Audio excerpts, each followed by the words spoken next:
नमस्कार, आदाब साथियों। वंदे मातरम।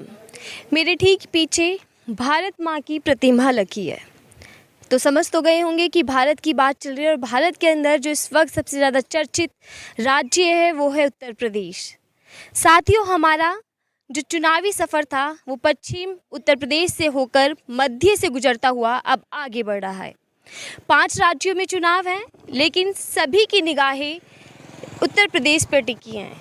हम आपको यूपी की जनता का हाल, उनके दिलों के राज आप तक पहुंचाने की कोशिश कर रहे हैं कि जनता इस बार क्या सोच रही है, बदलाव चाहती है। तो हम आपको बता रहे थे कि इस बार यूपी की जनता बदलाव चाहती है या दोहराव चाहती है।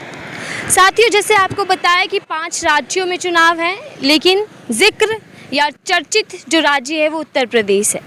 उसकी बड़ी वजह ये कि प्रदेश सबसे बड़ा यही है, और दूसरा लखनऊ से तय होगा कि केंद्र में कौन बैठने वाला है, यानी कि केंद्र की सरकार कौन बनाने जा रहा है। साथियों, अगर हम पिछले 4 चरणों की बात करें, 4 चरण में मतदान हो चुका है और चारों ही चरण का जो परसेंटेज रही वो 60 से 62 के बीच रही।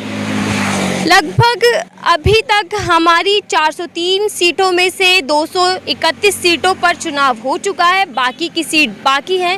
इस ईवीएम मशीन के अंदर कई नेताओं की किस्मत दर्ज है, कई नेताओं की किस्मत खुलेगी 10 मार्च को और कई नेताओं की किस्मत मुरझा जाएगी। इसका फैसला जनता कर चुकी है, जन मतदान कर चुकी है और बता चुकी है कि उन्होंने किसको पसंद किया, किसको नकारा। साथियों, हम आगे बढ़ते हैं। हम कोशिश करेंगे कि हर चरण का हाल आपको दिखा सकें। हम 5वें चरण में बढ़ें और आगे जाएं, पूर्वांचल तक जाएं, यानी कि बनारस का भी हाल आपको दिखाएं, जहां बीजेपी का गढ़ बताया जाता है, बीजेपी की एक अच्छी पकड़ बताई जाती है, यानी कि जाने वाली है। और हम आपको वहां के लोगों के मुद्दे दिखाएंगे, वहां से जुड़े जो ज़मीनी मुद्दे हैं उन पर प्रकाश डालेंगे। साथ ही हम आपको ये बता दें कि लगातार हमारी कोशिश रही है कि हम जनता के जो असल मुद्दे हैं वो आप तक पहुंचा सकें। हम आपको दिखा सकें कि वाकई विकास हुआ, और विकास हुआ तो कितना हुआ, और जनता उस विकास से कितनी खुश है या ना खुश है। कि 4 चरणों में से कुछ जिला, कुछ सीट ऐसी भी थी जो चर्चा में बनी हुई थी, चाहे वो लखीमपुर हो, हाथरस हो, कैराना हो या मुजफ्फरनगर हो, या फिर हम सीधा बात करते हैं लखनऊ की, जहां 8 सीटों पर बीजेपी काबिज है, जहां बीजेपी की सत्ता है। अब देखना ये होगा कि लखनऊ के अंदर कौन सरकार बना पाएगा, कौन सीटें हासिल कर पाएगा, क्या बीजेपी एक बार फिर लखनऊ में जम पाएगी या नहीं। इसका फैसला कल 23 फरवरी को लखनऊ की जनता कर चुकी है। हम आपको ये भी बता दें कि पश्चिम उत्तर प्रदेश के अंदर जो सबसे बड़ी नाराज़गी की वजह दिखाई दी वो थे किसानों की नाराज़गी का सीधा असर बीजेपी सरकार पर पड़ा होगा। जिस तरीके के नतीजे या वोटिंग हमने देखी, पश्चिम से शुरू हुआ ये सफ़र पूर्वांचल पर जाकर थमेगा, यानी कि 7 मार्च को जो आखिरी चुनाव होगा वो पूर्वांचल में है, बनारस उसके अंदर आता है। मोदी जी वहाँ कितना असर डाल पाएंगे। जिस तरीके से वो चुनावी प्रचार लगातार कर रहे हैं अपनी पार्टी के लिए, लगातार उनकी बयानबाजी सामने आ रहे हैं, और विपक्ष भी काफ़ी मजबूती से टकराव करता हुआ दिखाई दे रहा है, बीजेपी को टक्कर देता हुआ दिखाई दे रहा है। लेकिन सवाल फिर वही होता है कि क्या जो अभी तक 4 चरणों का मतदान हो चुका है और बाकी 3 चरणों का मतदान बचा हुआ है, जनता किसको स्वीकार रही है और किसको नकार रही है।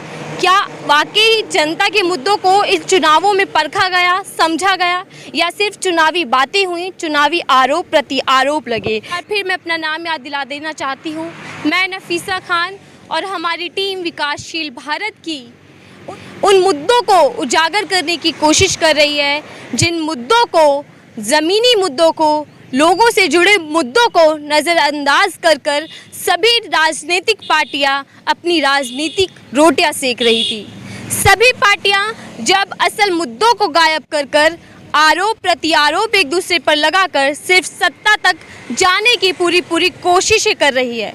इस बीच हमारी पूरी कोशिश रही कि हम जाएं, गांव जाएं, शहर जाएं, जिला पूरा कवर कर सकें, हर चरण तक पहुँचें और लोगों के मुद्दे आप तक पहुँचाएं। अगर आपको हमारी ये रिपोर्ट पसंद आ रही हो, चुनावी सफ़र पसंद आ रहा हो, तो इसे लाइक, शेयर और सब्सक्राइब ज़रूर करें हमारे चैनल को। साथ ही साथ कमेंट कर फीडबैक ज़रूर दें, ताकि मैं अपने जो हमारी स्टोरीज़ है, जो हमारा तरीका है, जो हम इम्प्रूव कर सकें और ज़्यादा से ज़्यादा कोशिश करें कि यूपी का क्या है हाल और यूपी के दिल में इस बार कौन सी पार्टी बना रही है जगह, ये आप तक पहुंचा सके। फ़िलहाल के लिए मुझे दीजिए इजाज़त। मैं थी आपके साथ नफीस।